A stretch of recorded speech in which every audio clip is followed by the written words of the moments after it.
real time. This will be one of the days we remember most in This the will entire be history of our. No, I mean, you're going to remember where you politics. were, because this just wasn't debate. This is a complete seismic change. Complete seismic change. Somebody else has been talking about that. I said it at the beginning of the week when we got the results from the Toronto St. Paul's by-election. I said there was a seismic shift in Canada. This was not just another by-election. And I also said there was going to be a relationship with the Democratic presidential nominee, Joe Biden, who is, of course, president.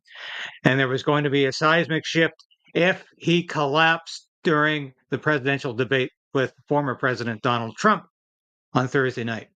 Well, he didn't do a face plant, but he did the next best thing.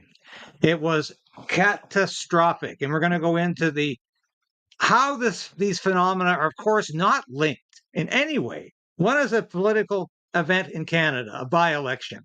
The other is a huge political event in the United States. However, it's like I said the other day, sometimes unrelated political phenomena can influence each other and develop a life of its own. And this is exactly what's happening. Because Joe Biden has suddenly been exposed to the American media as somebody who really is suffering seriously from dementia and who has lost his mental faculties. Now the American media can say, hey, we shouldn't have been supporting this guy. He's going to lose. He can't win. And you see the push on to replace Joe Biden. Like I said, I wrote a column about this on Monday for Human Events, saying it's entirely possible that the Democratic Party, as being as ruthless and power hungry as it is, will push the old man out because they want to win the next election. Not that they're going to, even if they push him out, but they think it's an option. And if it's an option, they can do it.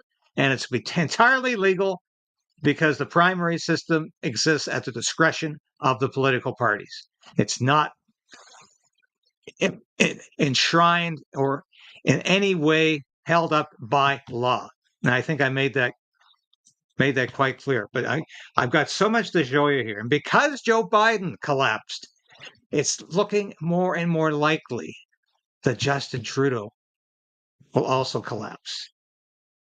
Now, before we get into the debate, and I'll be joined later by Viva Frei, who, of course, all of you know, and we're going to be discussing the U.S. debate, the U.S. presidential election, as well as Justin Trudeau's future. So stick around for that. That's coming up after we do a quick analysis here. But how are things shaping up on the Trudeau front right now? Absolutely fascinating. You remember Climate Barbie? Yes, as she was the moniker she so justly deserved. This is the minister who went to the Paris climate talks in 2015 and spent a fortune on photographs, a private photographer, and glamour portraits of her. And Catherine McKenna has come out and said it's time for Trudeau to go. Yeah, she's still bitter that she got replaced as environment and climate change minister by Disco Steve Guilbeault. She was not happy about that at all, getting a minor ministerial role after she was the first ever climate change minister. She was mad about that. So, and what's the best? The leader is the leader. I know how much you viewers all love to hate the industry minister, Francois Philippe Champagne. He's got the most grating voice, English or French, and he's always whining. But that's the best he can give Trudeau. The leader is the leader. Talk about what articulate people in the Liberal Party and in the cabinet. The leader is the leader. Yeah, well, you can't argue with that, can you? For now, anyway. So we got another one here. A member of Parliament from New Brunswick says it's time for Justin Trudeau to call it quits. This is indeed interesting. And of course, Trudeau looks like he's standing on a box, or the MP is standing in a ditch here. But there's obviously a little bit of a difference in height. But this was an MP who circulated the email to all Liberal MPs in the caucus. So I think it's probably indicative of unrest and revolt. I've also seen reports that there are many Liberal MPs talking about open revolt to Justin Trudeau. Would this have been as possible if Joe Biden hadn't collapsed, figuratively, on the debate stage this week? And if they weren't talking about getting rid of Joe Biden, would we be talking seriously about getting rid of Justin Trudeau? Probably not to the degree we are now. It's interesting how Canada reported at the debate. They're still in a bit of an awe over Joe Biden, as they see him as the great barricade against Donald Trump, whom they not just fear, but they loathe and despise. Donald Trump, the Canadian media, hates him. So they're very, very overly fair, if you will, on Biden's performance. You see Politico in the States, Biden is toast. What does CBC report? Biden to Trump, you have the morals of an alley cat. Is that the highlight of the debate? Or was it that Joe Biden was clearly unable to function? I think that's what this debate was all about. Who won the debate? Well, overwhelmingly, 2/3, 67%, said Donald Trump. And this was a CNN poll, flash poll, right after the debate. Now, that doesn't mean Donald Trump has got 67% support in the next election. This is just the results of the debate. However, I'm going to argue something here.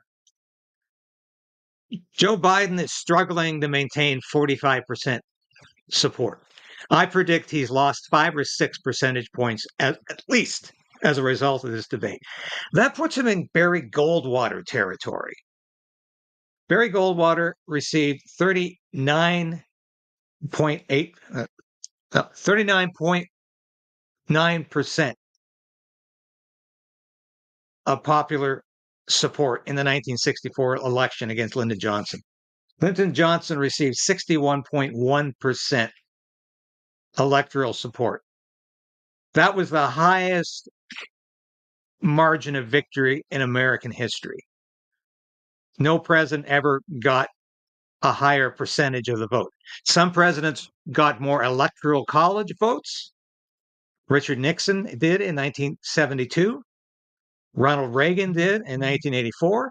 But nobody has ever eclipsed that 61.1%. I predict if Joe Biden remains on the Democratic ticket, he will be submerged at the 39% level or lower, and Donald Trump will win the biggest majority in history. It's just impossible not to see it any other way.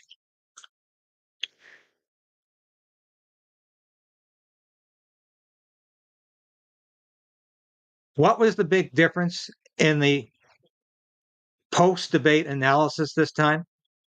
It all focused on Joe Biden. In the past, it's always been about the alleged falsehoods made by Donald Trump.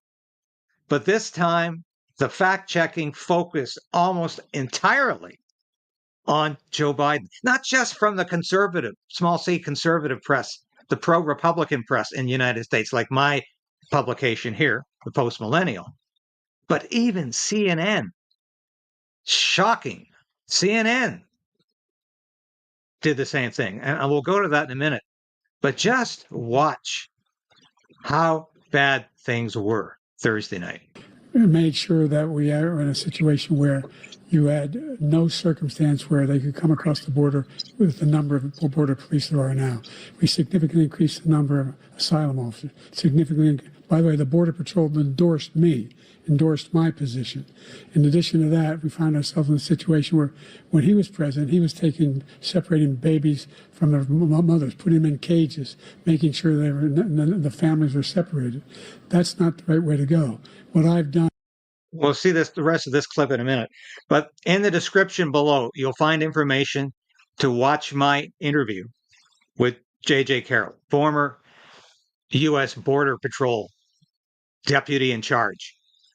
JJ Carrell explains how the United States has somehow lost 600,000 children. And you know what that means. I don't have to explain right now what that means. Watch the interview to find out at the link below. Millions, 45 million illegals have come across the border.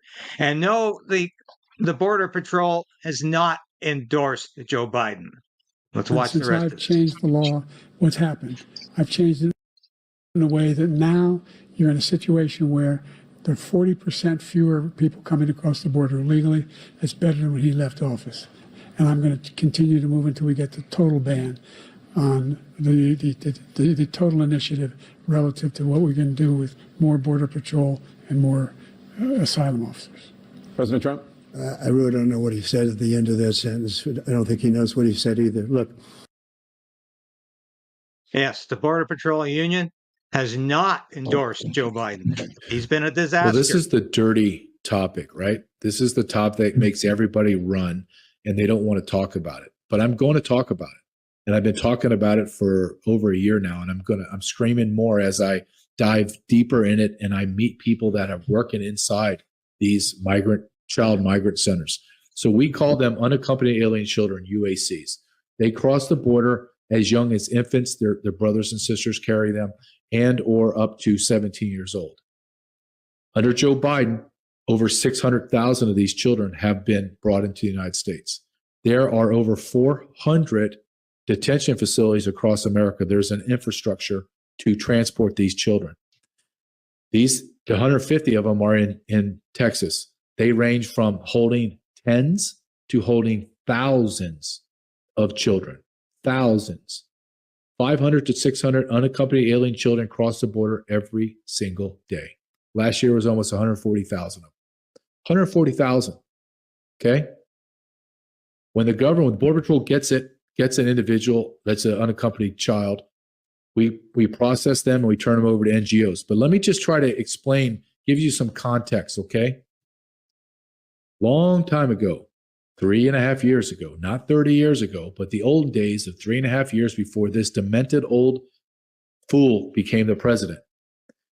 In my totality of my career, I can't remember more than 10 or 15 unaccompanied alien children that I had control over or I watched. It never happened. It just never happened. Now you have 600,000. And now Javier Becerra, the director of Health and Human Services, and the female director of Office of Refugee Resettlement, those are two organizations that are basically like a giant federal child protective services. They've gone in front of Congress and says, I don't know where they are. I have no idea. I'm talking to a man that worked in these facilities for years, and the horrors that he tells me. The horrors that he tells me. That's the reality of the southern U.S. border. That's the reality of how Joe Biden has performed as president. He had an open border. He's had an open border since his inauguration day, when he signed an executive order making it an open border. He's maintained an open border every year since then. And for him to talk about things are better than they were under Donald Trump is a bald-faced lie. And it's so irrational, so detached from reality. I don't know how anybody could even consider it for a minute to have an ounce of veracity to it. It is the worst piece of mendacity any presidential candidate has probably ever purported on a debate stage. This is a man who has literally sold out the United States' sovereignty to illegal immigrants. And he deserves to be punished. He should be going to jail for that, not reelected. But this is the man who claims he's going to stop it all now. Yeah, right. This is by design. How bad was it for Joe Biden on Thursday night? Well, I think this clip says it all. Who's really the president here? Joe, you did. And before we get into this, this is an unbelievable clip. Who's the president of the United States? Joe Biden or Jill Biden? Those of you who know your U.S. history might know that in the last year of President Woodrow Wilson's presidency, he had suffered a stroke and was basically incapacitated for about the last year. His wife was the de facto president during that time because she simply controlled the president, access to the president. Nobody else could see him. Nobody else really knew how sick he was. She maintained he was okay. He was making the decisions. Don't worry about it. Obviously, there's something like this going on with Jill Biden. When you watch this, watch how she treats Joe Biden like he's a toddler. Such a great job. You answered every question. You knew all the. And let me ask the crowd, what did Trump do? Why?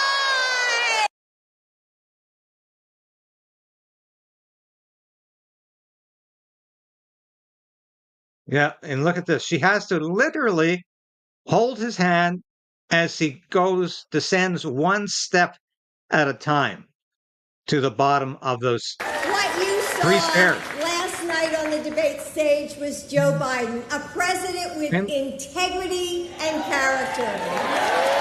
And look at Joe Biden here. Does he look Who pleased? told the truth. And Donald Trump told lie after lie after lie. I think clearly there's somebody in control in the White House, and it's Joe Biden.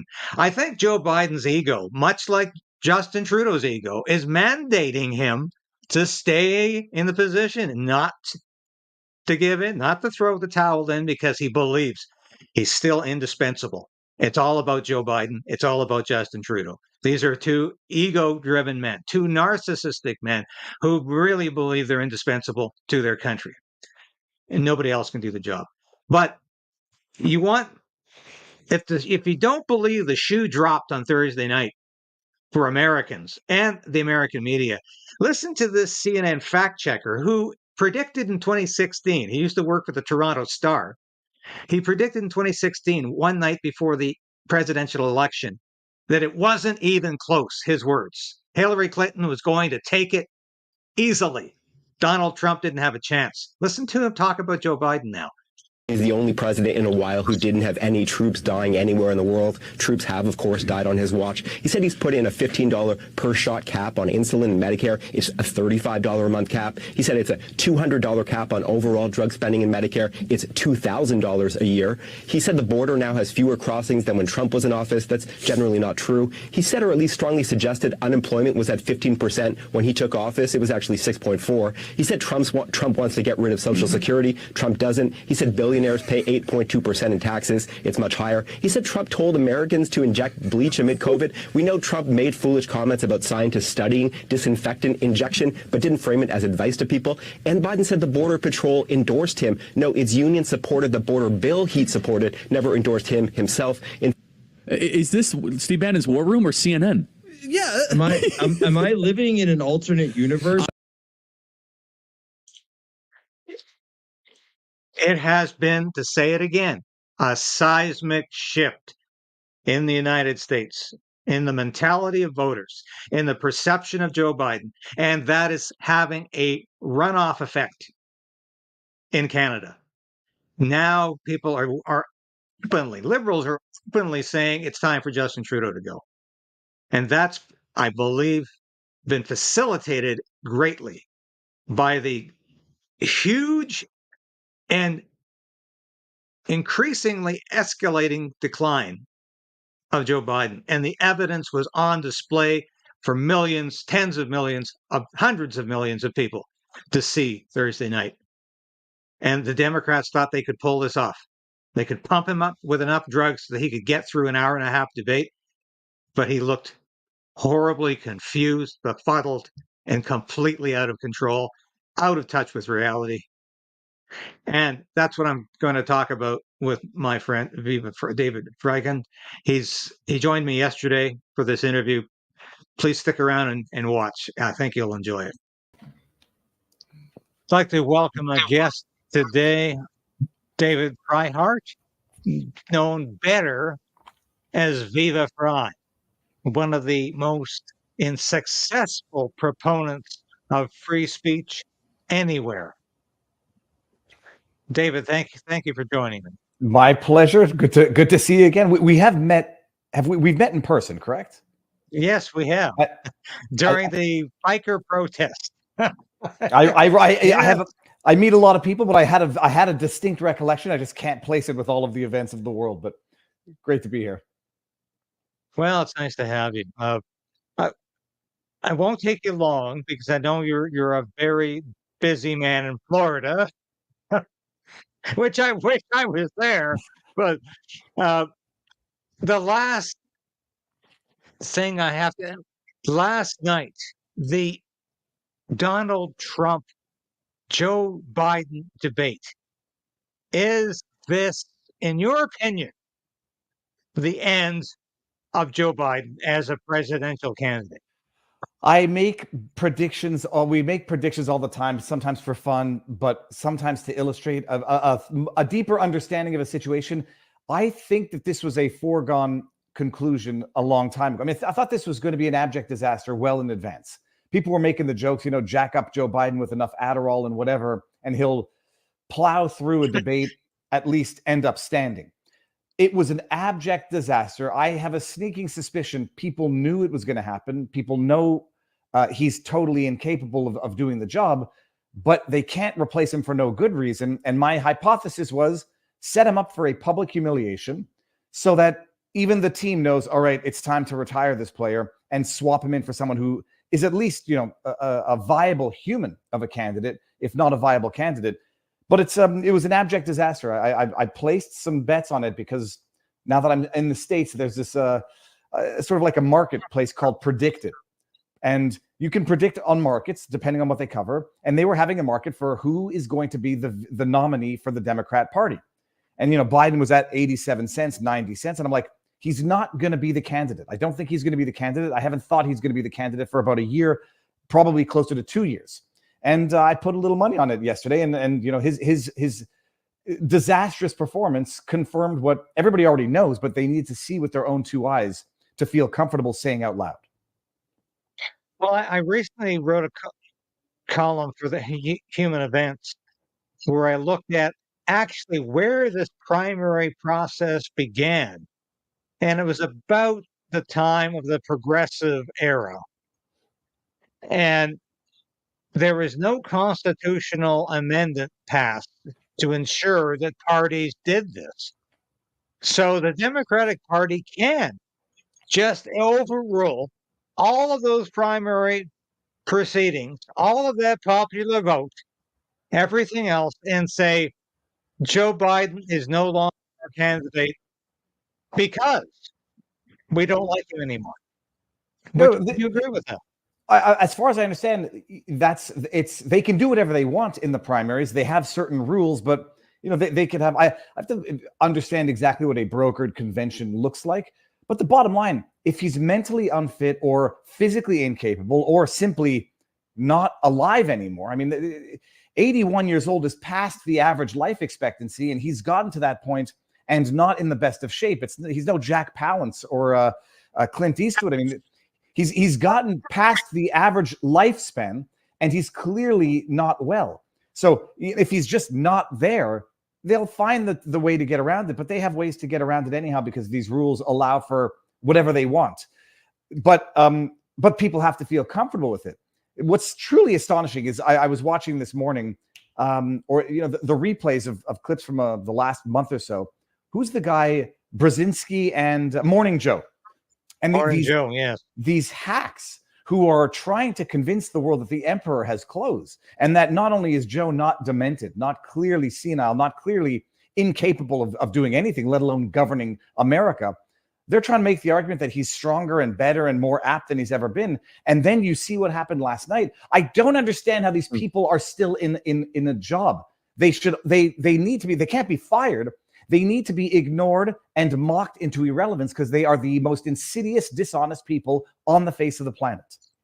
Well, one thing that occurred to me last night, David, when I was watching this debate and actually reporting on it, I thought of the 1960 Nixon Kennedy debate, and people always said that if you listened to Richard Nixon on the radio, you thought he won, but if you watched on television, you were sure that Jack Kennedy won.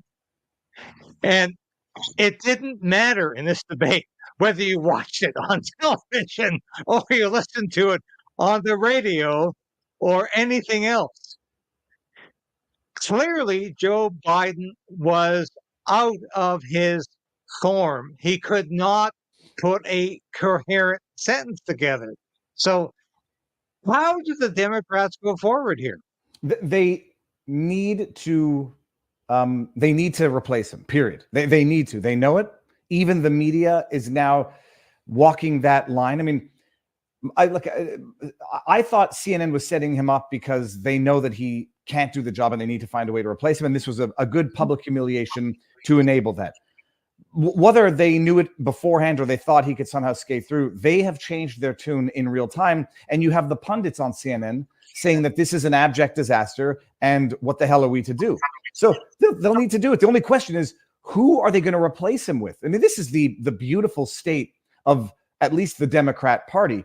All of their candidates are repulsive, repugnant, awful people to the point where they'd rather run a walking corpse than a Kamala Harris, who is truly detested and truly, I mean, Joe Biden is demented because of senility. Kamala Harris is demented just because of, born stupidity.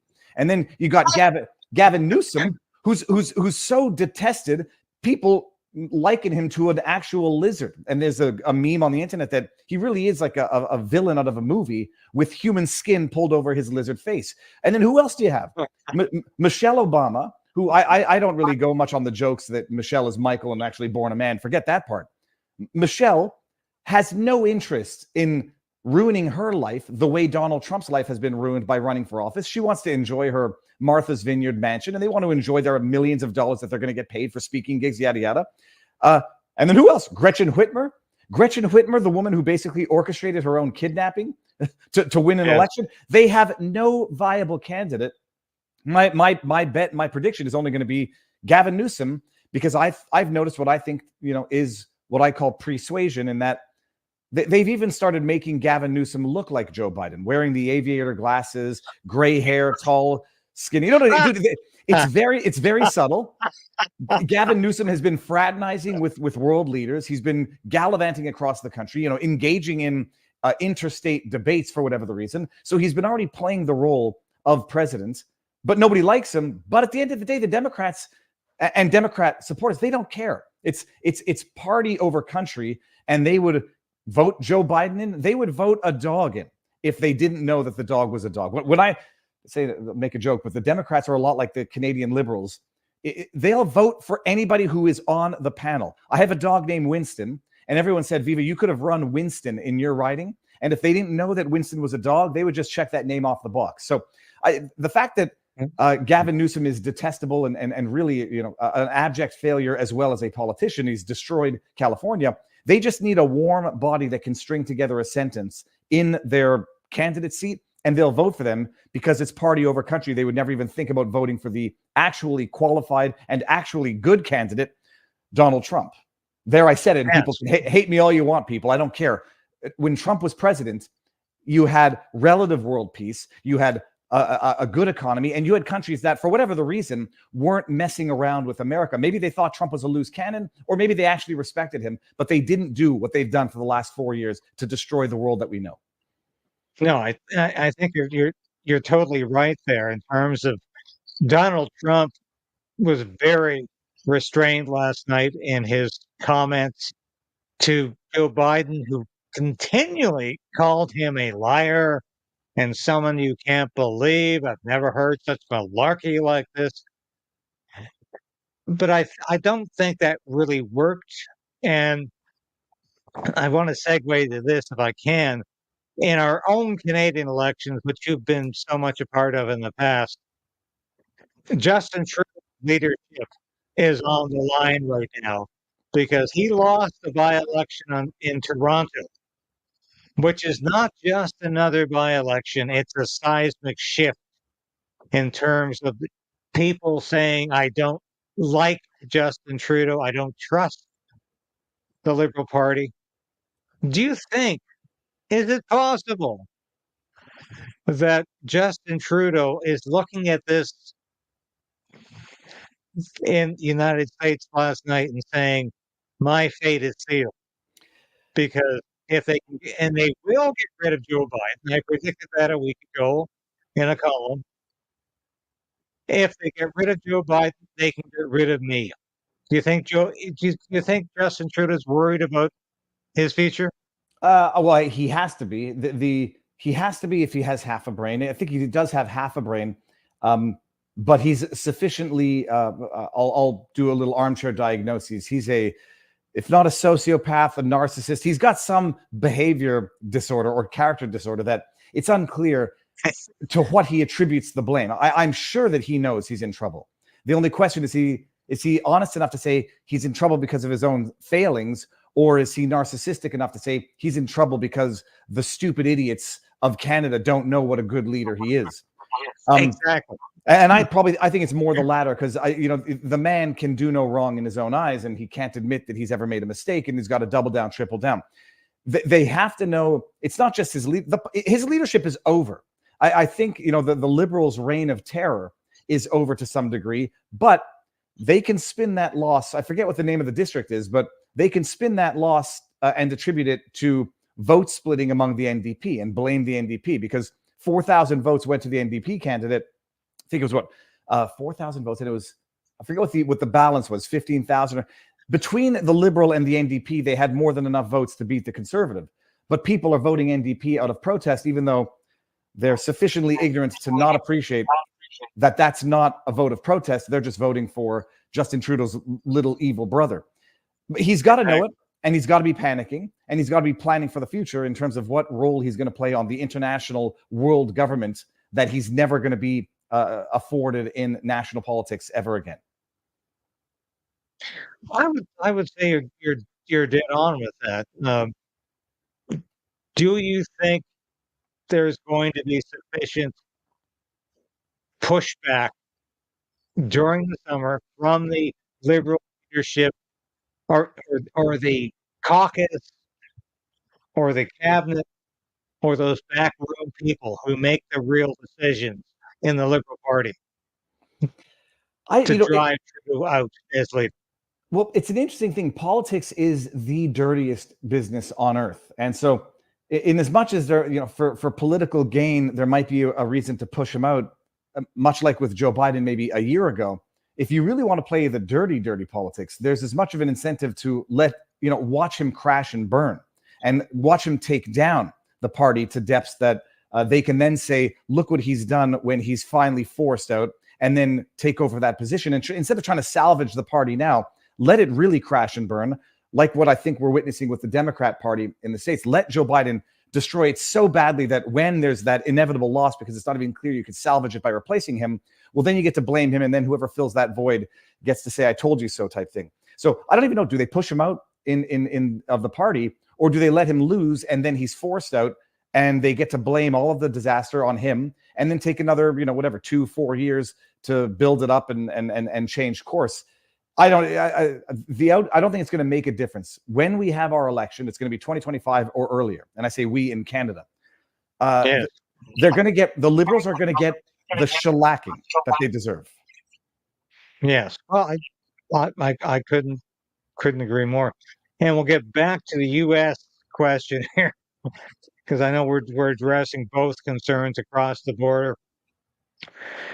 Do you think if Donald Trump wins the nomination, of course he will, and he's bound to do it, as a lawyer, as a political analyst, is it possible he could be delivering his victory speech from jail? I don't think they're actually going to lock him up. I mean, I don't. There's certain things I don't like saying because I don't even like putting that energy out in the universe.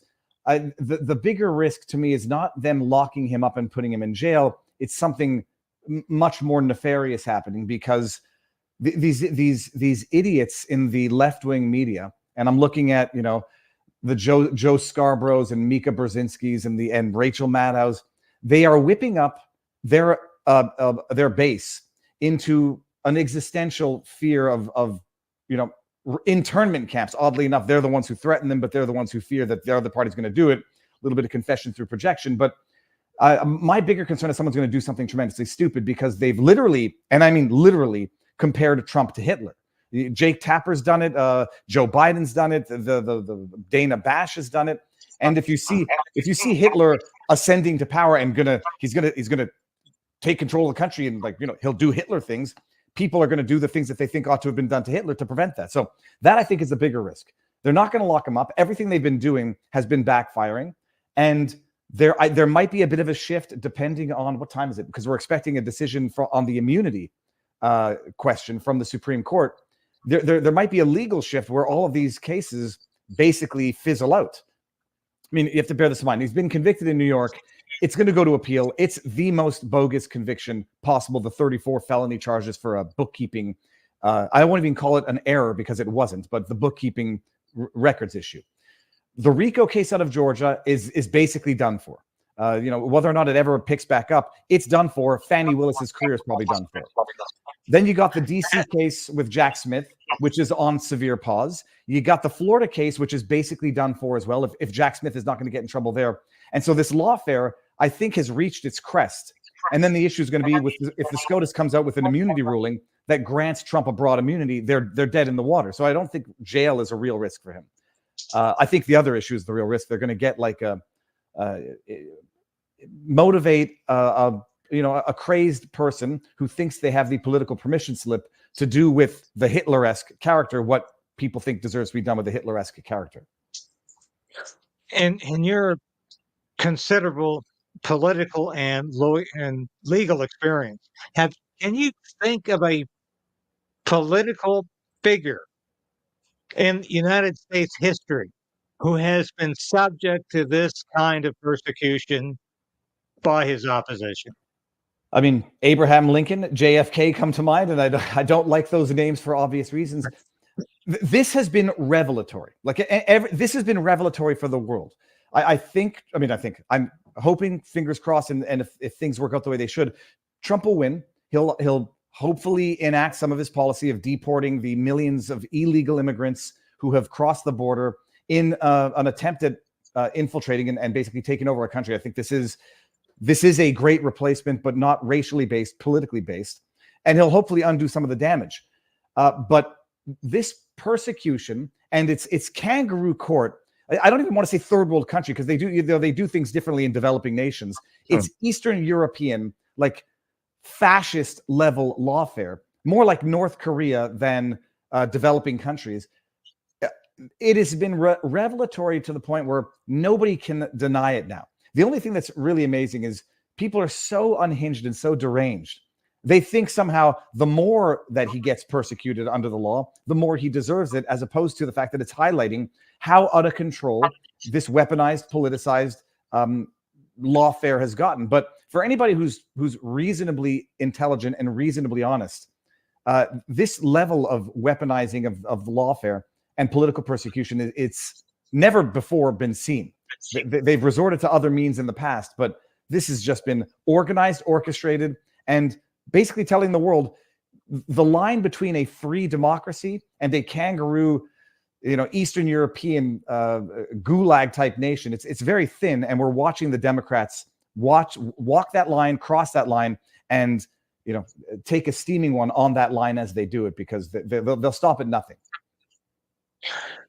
Well, final question, and I appreciate your probably not being prepared for this one, but what do you think is going to happen in Europe and the Middle East in terms of America being totally overexpanded, and especially in terms of goading goading Russia into a third world war?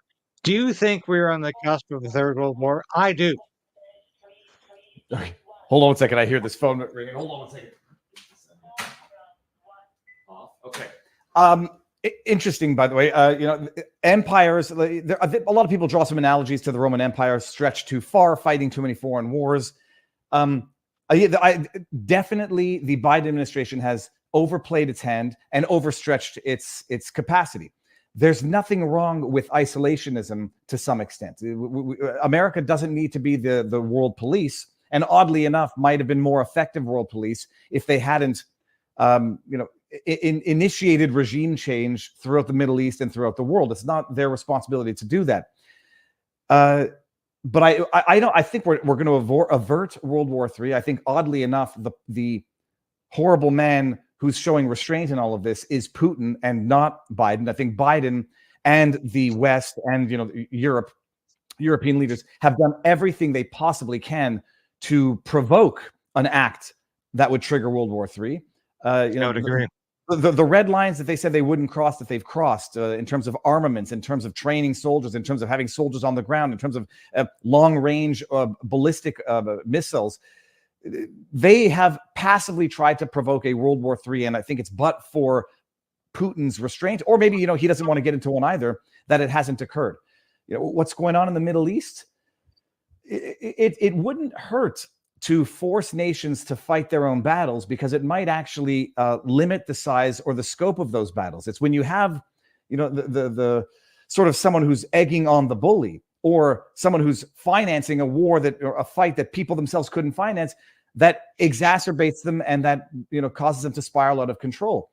One thing that's unfortunately clear, and we'll see when my kid brought me.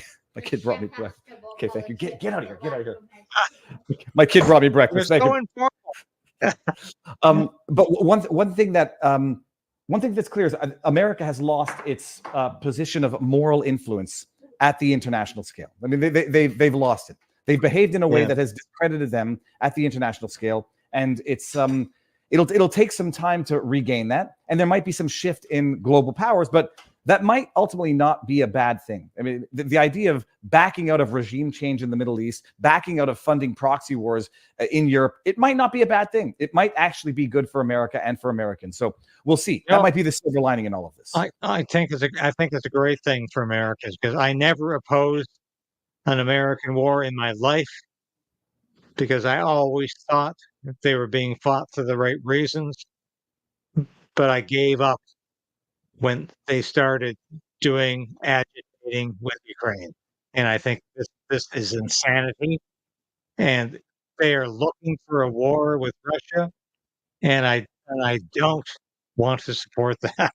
No, I don't remember when I had the revelation, but I remember my thought process back in the Iraq War, and weapons of mass destruction. And then when they didn't find them, they said, well, they had Scud missiles, and those were weapons of mass destruction because they could be equipped with chemical warfare. But that wasn't the weapons of mass destruction that the war was sold on.